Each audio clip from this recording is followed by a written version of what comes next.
სტუდიაში საუბარს ვაგრძელებთ ბატონ გიორგი კახარიასთან ერთად. მადლობა მას კვირას ჩვენს ეთერში სტუმრობისთვის.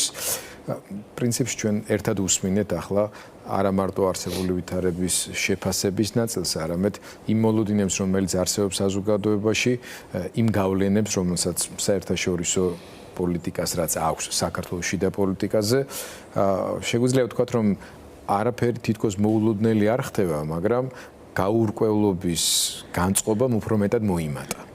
ეს უკავშირდება არა მარტო სოფლიოში რა მოხდება იმას, არამედ საქართველოს პოლიტიკური პროცესები როგორ განვითარდება.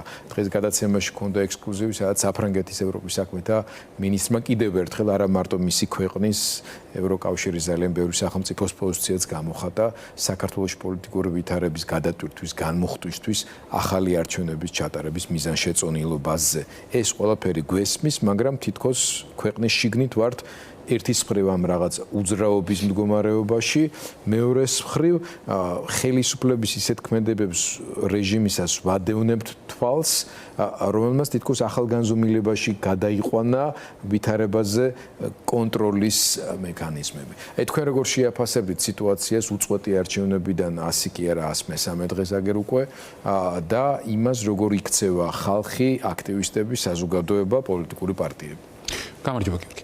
პირველ რიგში უნდა შევთანხმდეთ, რომ გაურკვევლობა, როგორც ასეთი დღეს არა მხოლოდ ქართული პოლიტიკური პროცესისთვის, არამედ გლობალური მოვლენა გახდა სამწუხაროდ პირველ რიგში ევროკავშირში და ჩვენს რეგიონშიც და პირველ რიგში უკრაინის ირგვლივ და უნდა გვესმოდეს, რომ ეს გაურკვევლობა არ არის რაღაც შემთხვევითი, ხო? იმიტომ რომ ფაქტია, რომ გლობალური წესრიგი იცვლება, ჩვენ ამ პროცესის პარალელურად გვაქვს ჩვენი ადგილობრივი გამოწვევები, რომლებთან გამკლავებაშიც სულ რამოდენიმე თვის წინ მე და თქვენ აქ ვიჯერდით და საუბრობდით, რამხელა მნიშვნელობა ექნებოდა ამერიკის ახალი ადმინისტრაციის პოზიციას და ასე შემდეგ და ასე შემდეგ. დღეს ეს პოზიციები აბსოლუტურად გაურკვეველი არა მხოლოდ საქართველოს კონტექსტში, არამედ უკრაინის კონტექსტშიც მიმდინარე ცხელი ომის პირობებშიც. ამიტომ არ უნდა გაგვიკვირდეს და ჩვენი იმედგაცრუება არ უნდა გამოიწვიოს იმ ერთის მხრივ რთულმა პოლიტიკურმა გარემომ, რომელშიც დღეს ჩვენ ოპერირებთ. იმიტომ რომ ეს არ არის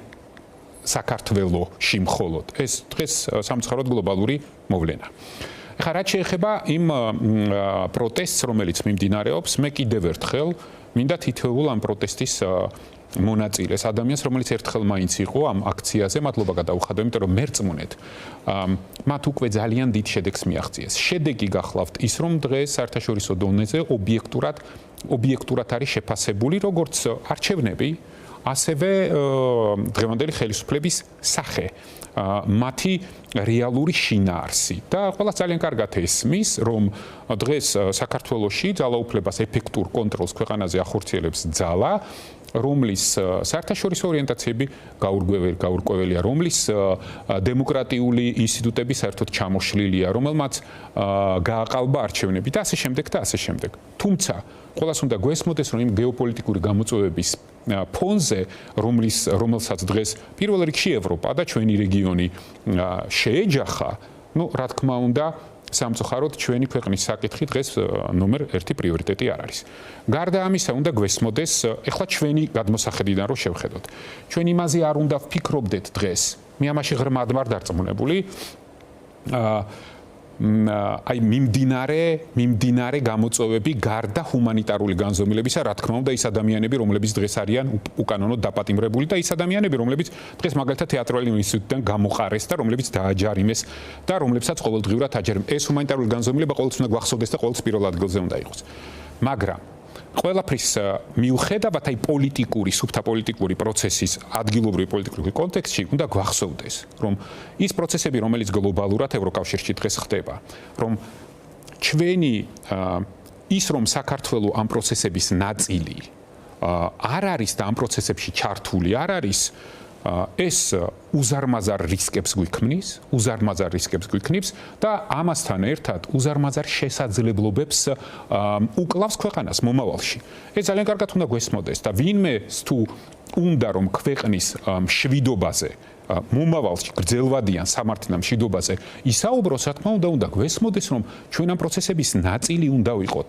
ყველა ძალიან კარგად უნდა გვესმოდეს, მაგალითად, დღევანდელი ხელისუფლება რაღაც აბსოლუტურად ილუზიურ, რაღაც პროპაგანდისტულ მესიჯებს ავრცელებს. მე დიდი ხანია ვამბობდი, რომ დღევანდელი ოცნება არის ომში, ჰიბრიდულ ომში თავისი მოსახლეობის წინააღმდეგ. ყველა ძალიან კარგად უნდა გვესმოდეს, რომ ის ახალი არქიტექტურა ევროკავშირის უსაფრთხოების, რომელიც ჩვენს თვალწინ იქმნება. ჩვენ თუ ამ არქიტექტურის სარგებელი, უსაფრთხოების სარგებელი საქართველოზე ვერ გავავრცელეთ, გამოდის რომ ის ფასი, რომელიც ამ ქვეყანამ გადაიხადა ბოლო 30 წლის განმავლობაში, განსაკუთრებით 2008 წლის ომის დროს, ეს ყველაფერი წყალსგატანებული გამოდის. ჩვენ ხო ყველას კარგად უნდა გვესმოდეს, რომ ყველაფრის მიუხედავად რა თქმა უნდა, ჯერ გაურკვევლობა ძალიან დიდია. არავინ არ იცის რა ფორმის იქნება ეს შეთანხმება, მაგრამ ეს შეთანხმება იქნება შეთანხმება, რომელიც განსაზღვრავს ევროპული კონტინენტის უსაფრთხოების არქიტექტურას შემდგომი ათწლეულების განმავლობაში. ბატონ გიორგი, ებოდა გაგაწყვეტინებ, უბრალოდ თქვენივე თემას, წამოწყებულ თემას გავაგრძელებთ, მაგრამ თქვენ ხშირად იმეორებთ, რომ ყველას კარგად უნდა გვესმოდეს. მე გეტყვით, ყველას კარგად რა არ ესმის ამ შემთხვევაში და სად ჩდება გარკვეული არგუმენტები, რომელსაც ეყრდნობა მათ შორის სახელისუფლებო პროპაგანდაც და შეგვიძლია ვთქვათ ხელისუფლების პოლიტიკაც, რეჟიმის პოლიტიკაც. თქვენ თავად თქვით, რომ ჯერ ძალიან გაურკვეველი არის ამ ახალი მსოფლიო წესრიგის კონტურები, ძველი მოიშალა, დაინგრა და ისეთი პატარა ქვეყნისათვის, როგორც საქართველო, აი ამ ძალიან რთულ რეგიონში ბევრი ადამიანისთვის შეიძლება საფუძვლიანი და ძალიან დამაჯერებელი იყოს არგუმენტი, რომ დღეს ჩვენ გამოწეულები და ამოვარდნილი ვართ იმ საერთაშორისო მოლაპარაკებათა სისტემიდან ახალი სისტემით ჩამოყალიბება, შეიძლება ეს კარგიც არის. იმის გამო, რომ ჩვენ ამით ვანეიტრალებთ იმ შესაძლო რისკებს, რომელიც მყისიერად შეიძლება შეიქმნას გათამამებული რევიზიონისტული, აგრესიული მეზობლის მხრიდან, რომელიც კიდევ უფრო მეტად თამამდება იმის კვალობაზე, როცა პრეზიდენტი ტრამპი ძალიან წინააღმდეგობრივ ბევრისთვის საეჭვო სტრატეგიას ახორციელებს რუსეთის მაგიდასთან მოსაყვანად და დაჩქარებული წესით ცეცხლის შეწყვეტის მიზნის მისაღწევად. აი, ამას როგორ კი არა უვაროდ, ეს როგორ ახსნათ, ეს როგორ უნდა გვესმოდეს ყველას კარგად, რომ სინამდვილეში ეს არის გზა პირიქით ჩიხისკენ და რუსეთთან საბოლოო ჩაბმისკენ და არა პირიქით. აი, თქვენ ამბობთ უფრო პერსპექტივაზე. მეც ასე უყურებ, რომ და დარწმუნებული ვარ ამ ქვეყნის მოსახლეობის დიდი ნაწილი, მათ შორის ქართული ოცნების მომხრეთა ის ნაწილი, რომელიც ევროკავშირის საქართველოს გაწევრიანების და პროდასავლური ვექტორის მომხრეა, რომ მათაც უნდათ რომ იმ არქიტექტურის ნაწილი ვიყოთ, უფრო უკეთესად ვიყოთ დაცულები და თან კარგადაც ვიცხოვროთ. კარგი ცხოვრება გვიყვარს ზოგადად ქართველებს, მაგრამ ამ მოკლევადიან პერიოდში მყისიერად რო საფრთხე გაჩნდეს, მაშინ რა ვქნა? ეს არის მთავარი კითხვა, რომელზეც დამაჯერებელ პასუხებს ვერ ვიღებ. დამაჯერებელი პასუხი ამისთვის არის შემდეგი. რა თქმა უნდა, თქვენ სწორი არგუმენტი მოგყავთ და რა თქმა უნდა, საქართველოს თითოეული მოქალაქისთვის მშვიდობა დღეს არის ყველაზე დიდი ფასეულობა. რატომ? იმიტომ რომ ჩვენ 2008 წელი უკვე გამოვლილი გვაქვს და აბსოლუტურად სამართლიანად საქართველოს თითოეული მოქალაქე, მათ შორის მეც, ვთვლი რომ ჩვენ ომის ფასი უკვე ყველას წინაშე გადახდილი გვაქვს და ჩვენ უნდა გვესმოდეს რომ სწორედ იმიტომ რომ ეს ფასი გადახდილი გვაქვს, ჩვენთვის ყველა კარები საუბრის და ბალანსის პოლიტიკის გატარების. ჩვენ თუ გვინდა რომ შვიდობა იყოს მდგრადი და გრძელვადიანი, რა თქმა უნდა, ჩვენ ყველას უნდა ვესაუბროთ და ჩვენი კი არ უნდა გქონდეს ის პოზიცია, რომ ვიღაცეები ევროკავშირში ან ამერიკის შეერთებულ შტატებში საქართველოს მტრები არიან და მარტო აღმოსავლეთით ყავს ჩვენ მეგობრები. ეს არ ხდება საქართველოს ნაირი პატარა ქვეყნები ასეთ მძიმე და გამოწვევებით სავსე რეგიონში ერთადერთი გადარჩენის რესურსი აქვს. ჩვენ უნდა ვესაუბრებოდეთ ყველას.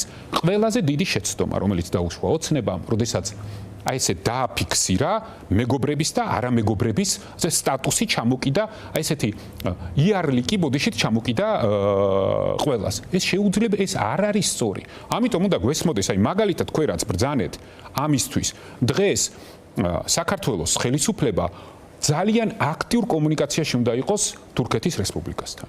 საქართველოს ხელისუფლება დღეს ძალიან აქტიურად უნდა ელაპარაკებოდეს შავი ზღვის ყველა ქვეყანას. საქართველოს ხელისუფლება დღეს ყველაფერს უნდა აკეთებდეს იმისთვის, რომ საქმიანი საუბარი უკვე შემდგარიყო ამერიკის შეერთებული შტატების ახალ ადმინისტრაციასთან რაღაც დონეზე მაინც. მე ხო არ ვამბობ ისეთ დონეზე, როგორზეც მოახერხეს ჩვენმა მეზობლებმა, სომხეთმა, აზერბაიჯანმა, რომლებიც ახალ არჩეულ პრეზიდენტს უკვე ელაპარაკნენ, ხო? ყველაფერს ხო თავისი რაღაც ფორმები აქვს, ხო? ყველამ თავისი პირველი სიტყვა და კომუნიკაცია უკვე დაალაგა. ერთადერთი დავრჩით ჩვენ არ პირდებოდა კაცო ოცნება, რომ 20 იანვრის შემდგომ ყველაფერი დაალაგდებოდა და ყველაფერი გაბრწყინდებოდა. ეხლა უბრალოდ იმიტომ რომ კონსერვატულ ნარატივში მესიჯების თანხმედრას იყენებენ, თან თვითონაც სახეზეც აწერია, თვითონაც არ ჯერათ ამით, იმიტომ რომ ძალიან კარგად ხედავენ, რომ ამ კონსერვატული ნარატივის მიღმა რეალურ პოლიტიკაში საერთოდ სხვანაირად მოქმედებენ ამერიკის შეერთებული შტატების ახალი ადმინისტრაციის წარმომადგენლები. პირიქით ეკონომიკის ნაწილში ფაქტობრივად ჩათვალეთ, რომ ლიბერტალიანულ პოლიტიკას ატარებენ, ხო? ამიტომ იგივე სიტყვის თავისუფლება. რა თქმა უნდა, ამიტომ ეს ხალხი ევროპას მაგნაწილში აკრიტიკებენ, რომელიც ჩემს არასერიოზულია, მაგრამ საქართველოს დამემართებაში ხო ეს საერთოდ კატასტროფას ნიშნავს. ეს რას ნიშნავს? ეს ნიშნავს იმას, რომ დღევანდელ რთულ სამყაროში არც იდეოლოგიური წითელი ხაზები, მკაფიო მკაცრი წითელი ხაზები, არც საგარეო პოლიტიკის მკაფიო წითელი ხაზები არ მოგიტანს შენ ისეთ შედეგს, რომ შენი ქვეყნისთვის გრძელვადიანი მშვიდობა და კეთილდღეობა როგორმე მიღწევადი გახადო.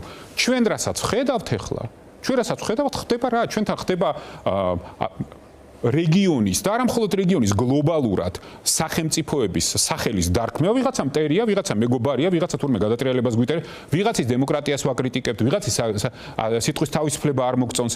უბრალოდ ეს არასერიოზულია. არასერიოზულად აღიქმება. ეხლა ეს რატო ხდება? მარტივი მიზეზის გამო. იმიტომ რომ როდესაც ეს არის ჰიბრიდული ომი, რომელსაც დღევანდელი ოცნება საკუთარი ხალხის წინააღმდეგ ატარებს. დღეს აი მარტივ მაგალითს მოგიყვანთ ამ ჰიბრიდული ომის.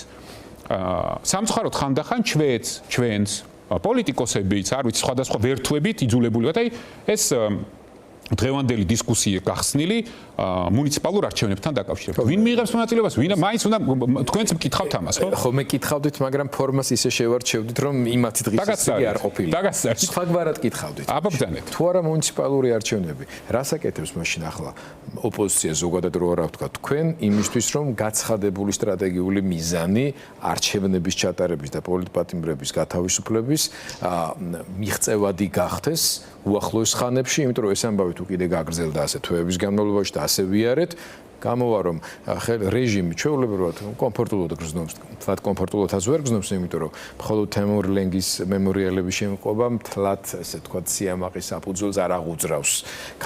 აი შეხეთ, მაგრამ დიდად არაფერი, ანუ ფულსაც ისევ ისეჭრიან და კიდევ უფრო მასშტაბით, ახალ ვალებს იღებენ თქვენ ციფრებთან ურთიერთობა ახლო გაგვ და იცით რაც ხდება საგარეო ვალის მიმართულებით, ქვეყნის შიგნით რეპრესიულ რეჟიმს კიდევ უფრო მეტად ამკაცრებენ 50,000 ლარი გამოუწერეს დღეს სტუდენტებს გამოუწერეს, ხო?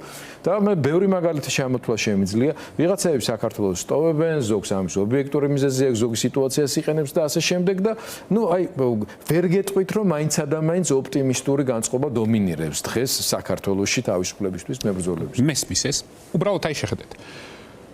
თავარი ამოცანა რა არის? თავარი ამოცანა არის რომ ჩვენ ყველანაირი რესურსი გვაქვს და შესაძლებლობა იმისთვის, რომ დღის წესრიგი შევქმნათ, ისე როგორც აი ამ აქციების პერიოდში ვქმნიდით. აი მარტივი მაგალითი. იმის მაგივრად, რომ დღეს ჩვენ ახლა მთავარ სადისკუსიო საგნად ვინ მიიღებს მონაწილეობას მუნიციპალურ აქციებში და ვინ არ მიიღებს ეს შევქმნათ, უნდა ვსაუბრობდეთ იმაზე, რა განცხადება გააკეთა რუსეთის საგარეო საქმეთა სამინისტრომ ჟენევის მოლაპარაკებების შემდეგ.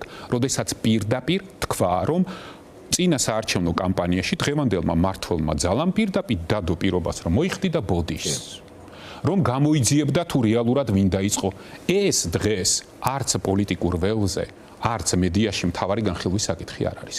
მთავარი განხილვის საკითხი არის თუ გვინდა რომ პროტესტი კიდევ უფრო ეფექტური გახდეს, ეს პროტესტი უნდა გახდეს მასიური და ის რაც დღეს ხდება ჭიათურაში, ეს არის ზუსტად ის, რაზეც მე აქ ვიჯექი და თქვენ გესაუბრებოით, რომ ეკონომიკური კრიზისის ფაზა იქნებოდა მეორე ფაზა და მაშინ, როდესაც ზუსტად არჩევნებიდან ერთ კვირაში 1 ნოემბერს ჭიათურის მანგანუმი და ზესტაფონის სფერო გამოვიდნენ და თქვეს, რომ დროებით 6 თვით აჩერებდნენ სამუშაოებს და ხელფასს დაპირდნენ 60%. ეხლა უბრალოდ გამოვიდნენ და თქვეს, რომ აღარ გააგრძელებენ საერთოდ სამუშაოებს. იგივე ხდება ტყიბულში.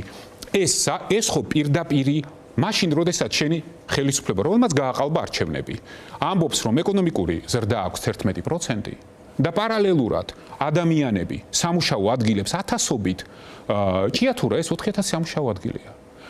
დაახლოებით იგივეა ზესტაფონში. ჭიათურის ეკონომიკა მაგათ. რა თქმა უნდა, ეს ხალხი რო გამოდის და ამბობენ, რომ 11%-იანი ეკონომიკური ზრდა, მეგობრებო, სად არის კაცო ეს ეკონომიკური ზრდა, ხო? სურათებში რომ შემოვიტანეთ და გადასახადი არ გადავიდა. მათ შორის და კიდე სხვა ბევრ რაღაცაში, რომლებიც უბრალოდ არათანაბრად ნაწილდება. გარდა ამისა, ყველას ხო უნდა გვესმოდეს, რომ როდესაც ჩვენ ამ პროტესტს, რომელიც 100 დღეა გრძელდება, ყველაფერი უნდა გავაკეთეთ, რომ ის უფრო მასიური გახდეს, რომ იმან უნდა შეიძინოს ახალი განზომილება. ეს ახალი განზომილება უნდა იყოს სოციალური განზომილება და ჩვენ ხო საუბრობდით, რომ მეორე ფაზაში ყველაზე მნიშვნელოვანი იქნება ჩვენი სოლიდარობა ერთმანეთის მიმართ. რა თქმა უნდა, იმ ადამიანების მიმართ, რომლებსაც აჯარიმებენ, აი საერთოდ ყველანაირი მიზეზის გარეშე, მაგრამ იმ ადამიანების მიმართაც, რომლებსაც სამსახური დაკარგეს და დღეს იბრძვიან, ეს ყველაფერი არის ის დღის წესრიგი, რომელიც ჩვენს პარალელურად რეალურად ხდება ამ ქვეყანაში და სინამდვილეში ოცნება შემოაგდებს თავისი მედიებით რაღაც ჰიბრიდულად რაღაც საკითხს და ჩვენ ყველანი დავლაგდებით და ამის ირგვლივ საუბრობთ. კარგი, მაშინ კონტრარგუმენტი ბატონო. ბრძანეთ.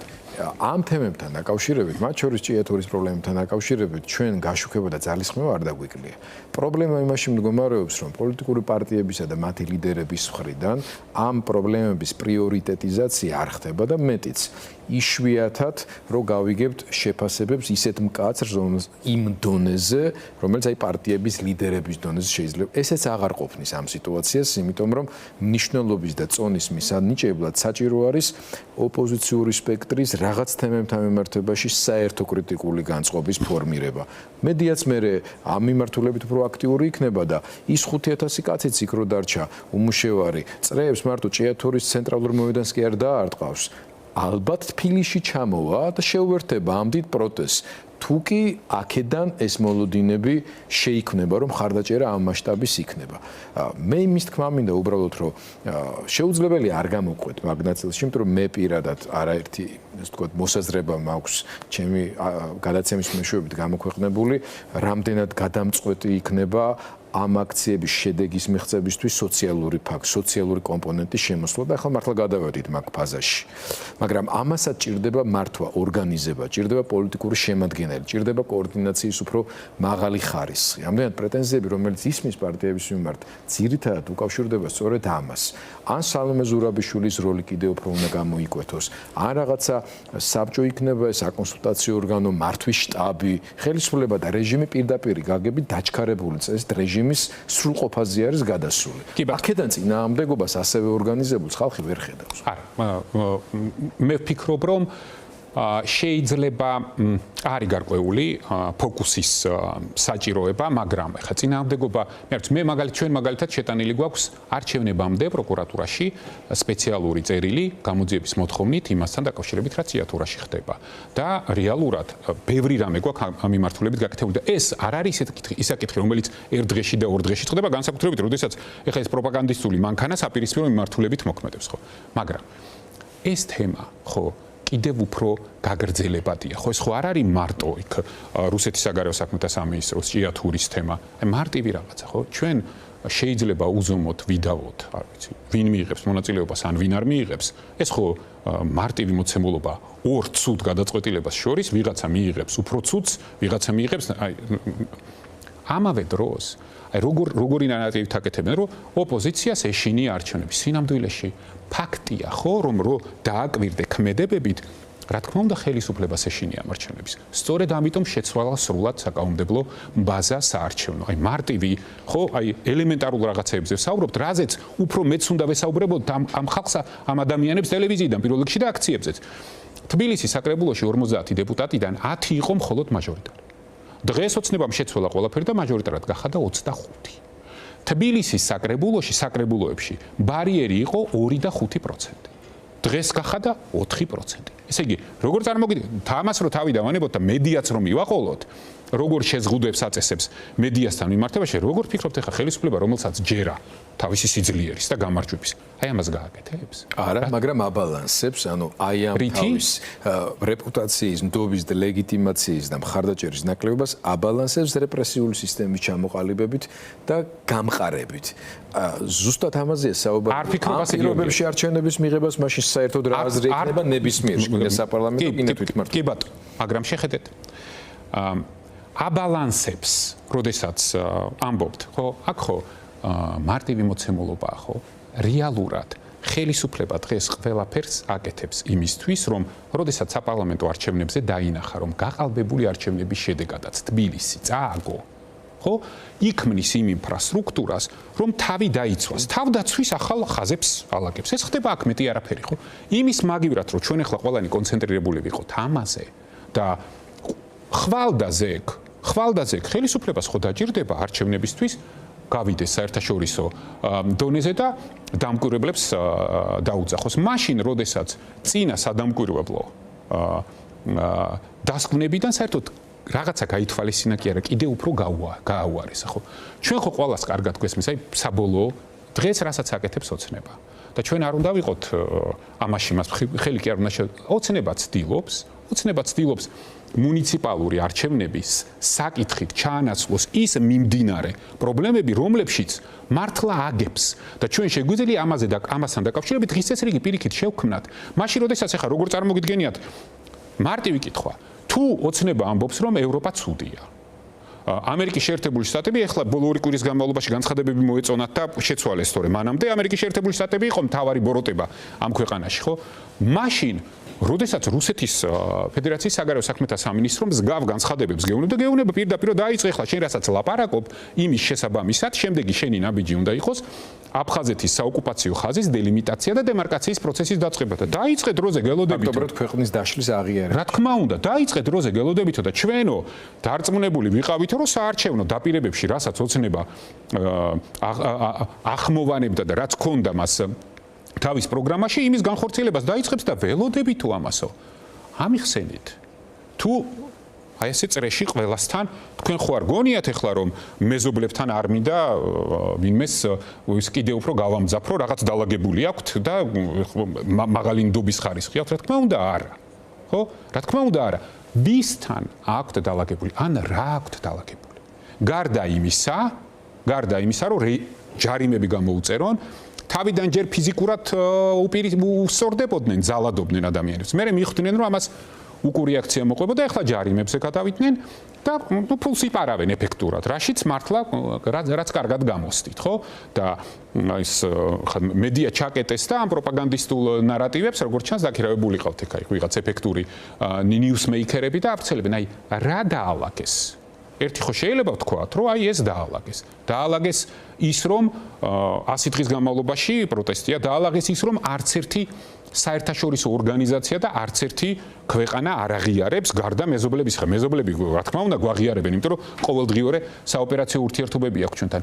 რა დაალაგეს? რუსეთთან დაალაგეს რამე? თუ ის ნარატივები, როდესაც ტერიტორიული მთლიანობის ვითომ აღდგენის იმედებს და ეიფორიას ქმნიდნენ, ეს დაალაგეს?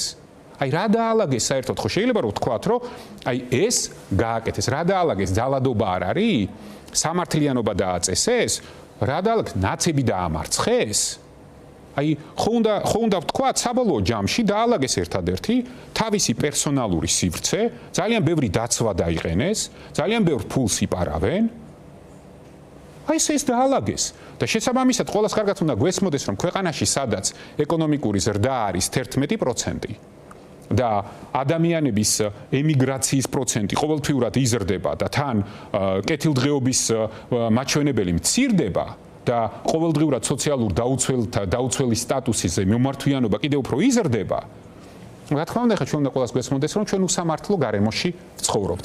ერთადერთი ამას რითიც ახლა იხანგრძლივებენ არსებობას, რა თქმა უნდა და ეს უნდა ვაღიაროთ, არის ის, რაც საერთაშორისო არენაზე ხდება, იმიტომ რომ იქ აბსოლუტურად სხვა დღის წესრიგია, იქ სხვა პრიორიტეტებია, ბევრად უფრო მძიმე მდგომარეობაშია ქვეყნები, რა თქმა უნდა ეს გასათვალისწინებელი და სარგებლობენ ახლა ამით რა რომ მოიგეს და ბოლოსკენ უნდა წავიდეთ რო გვეწურება უბრალოდ ბატონ გიორგი როგორ უყურებთ უახლოესი თვეების პერსპექტივას კი ბატონო გავიგეთ შემოდგომაზე პოლიტიკური კალენდრის მიხედვით კია მონიშნული თვითმმართველობის არჩევნები მაგრამ ამისთვის არ გამოსულა ეს ხალხი ქუჩაში ამისთვის არ ადუღებულა ეს უკმაყოფილება მომწიფდა და გადამწიფდა კიდეც იმის გამო რომ ქვეყანამ ევროპული განვითარების გეს უკვე ფორმალურადაც ანუ დემონსტრაციულად დეკლარირებულადაც გადაუხვია კობახიძის განცხადების შემდეგ და წავედით დაჩქარებული გზით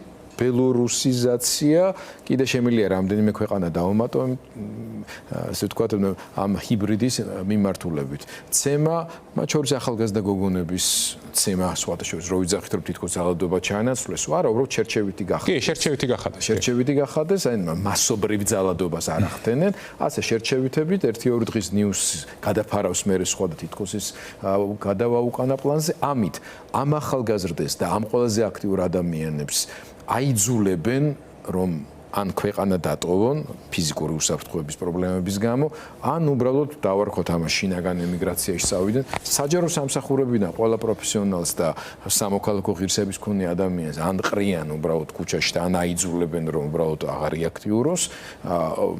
სტუდენტებს ყველა წინაპირობას უქმნიან იმისთვის რომ აი რაღაცა სრულ გაურკვევლობაში აღმოჩნდნენ. პირველი შემთხვევა საქართველოს უახლეს ისტორიაში, როდესაც მათ სიტყვის გამოხატვის უფლებას უკრძალავენ თავად უნივერსიტეტებში, საიდანაც მოდიოდა ყველა მუხტი ძირითადი, ასე ვთქვათ, ქვეყნის განახლების, თავისუფლებისთვის ბრძოლის. ანუ ვიღებთ აი ესეთ რაღაცა ნაცრისფერი ტიპის ქვეყანა, სადაც ეს ტელევიზიას კრიტიკული ჯერჯერობით კიანათებს, მაგრამ კაცმარეთის ასე თუ გვაგრძელდა როდის ჩაქრება და ჩვენ ვლაპარაკობთ იმაზე, რომ ამათმა ვერაფერი ვერ დაალაგეს. დაილაგეს ავტორიტარიზმი. აი მომდენო თვეების განმავლობაში რასელით როგორ უნდა განვითარდეს ეს პროცესები, რომ ხალხი რომელიც გვიყურებს უიმედობაში არ ჩაიძიროს. ჩვენ რაც მთავარია ხალხი რომ უიმედობაში არ ჩაიძიროს, უნდა გქონდეს ის პასუხისმგებლობა, რომ რეალურ, პრაგმატულ პოლიტიკაზე უნდა ვესაუბრებოდეთ ამ ხალხს და აქ არ შეიძლება ილუზიების შექმნა, ხო? ფაქტია, რომ ჩვენ ეხლა საშუალო ვადიან პროცესებში გადავდივართ. ეს ძალიან კარგად უნდა გვესმოდეს. ჩვენ ძალიან კარგად უნდა გვესმოდეს, რომ შემდეგი რამოდენიმე თვე იქნება ძალიან მნიშვნელოვანი, მაგრამ ამ რამოდენიმე თვის შემდგომ გეგმა ბეც აუცილებლად ჩვენ უნდა გქონდეს. ყველა ძალიან კარგად უნდა გვესმოდეს და ეს ჩვენი პასუხისმგებლობაა, რომ აუხსნათ საქართველოს მოქალაქეებს, რომ იმ პროცესებიდან გამომდინარე, რომელიც გლობალურად დღეს მიმდინარეობს, ჩვენი საერთაშორისო პარტნიორების პოზიციასაც გარკვეული შეზღუდვები აქვს დროში. იმიტომ რომ იმდენად გლობალური და ყოვლის მომცველია იმ საერთაშორისო წესრიგის სრულების პროცესი, რომელიც მიმდინარეობს, ეს ყველაფერი განსაზღვრავს მათ დამოკიდებულებას საქართველოში მიმდინარე პროცესებთან.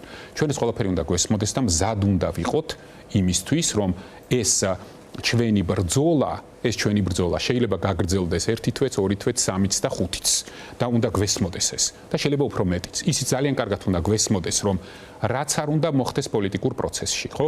შემდეგი ეტაპი ჩვენი არის ძალიან მკაფიო, რომელსაც ჩვენ ყველანი ძალიან კარგად უნდა ვხედავდეთ. ეს არის ეკონომიკური კრიზისის ფაზა, რომელზეც გადავდივართ და ჩვენი სოლიდარობით იმ ადამიანების მიმართ, რომლებიც დღეს ჭიათურაში, ზესტაფონში, ტყიბულში არიან ჩაგრულები, ისინი უნდა სოციალური პროტესტის გამწვავების მეშვეობით შემოვიყვანოთ ამ პროცესში. ჩვენ ძალიან კარგად უნდა გვესმოდეს, რომ ჩვენი საერთაშორისო პარტნიორები, როდესაც დაჯდებიან და დაიწყებენ უკრაინის სამშვიდობო პროცესზე მოლაპარაკებას, რა თქმა უნდა, იქ უნდა ახსოვდეთ, რომ ეს ყველაფერი დაიწყო 2008 წელს. ეს ყველაფერი დაიწყო 2008 წელს და 2008 წლის არ გათვალისწინებით ეს საბოლოოდ ვერ მოგვარდება. გარდა ამისა, ჩვენ ყველა ძალიან კარგად უნდა გვესმოდეს, რომ სულ მალე როდესაც ოცნება ქმნის აი ამ ილუზიას, რომ ყველაფერი კარგად არის, აი ეს აქციები, რომლებიც დღეს ქუჩაში არ თმობ და ის უნდა გაგრძელდეს. ის უნდა გაგრძელდეს, ამას უნდა ქონდეს პერმანენტური სახე. ვიღაცა იმედგაცრუების გამო შეიძლება ქვეყნიდან წავიდეს. ბევრი დაბრუნდება. ეს პროცესია, რომელიც ჩვენ გვაკისრებს ჩვენ ქვეყანაზე პასუხისმგებლობას და უნდა გვესმოდეს, რომ აი ესეთი თარიღების დასმის დრო დღეს არ არის. დღეს სამყაროში ისეთი მნიშვნელობის გლობალური პროცესები მიმდინარეობს, რომ ჩვენ მზად უნდა ვიყოთ ყველაფრისთვის. ერთადერთი რისი დათმობაც ჩვენ არ შეგვიძლია. ეს არის ქვეყნის ევროპული არჩევანი, ქვეყნის დემოკრატიული არჩევანი და რა თქმა უნდა ის ადამიანები, რომლებიც უკანონოდ არიან დაპატიმრებული. სხვა ყველაფერი, გიორგი მერწმუნეთ, შესაძლებელია, მაგრამ ყველაფერი სხვა, რაც შესაძლებელია და რისთვისაც მზად უნდა ვიყოთ, აი ამ სამ ძირითად მიზანს და იდეას უნდა ემსახურებოდეს და ჩვენ მთავარია რომ პრაგმატულად ემოციების გარეშე უნდა ნაბიჯ მივიყვანოთ ჩვენი გავიყვანოთ სამშვიდობოს და ეს სამშვიდობის კონტურები უკვე ჩანს იმ პროცესებში, რომელიც ევროპაში ხდება. ძალიან დიდი მადლობა.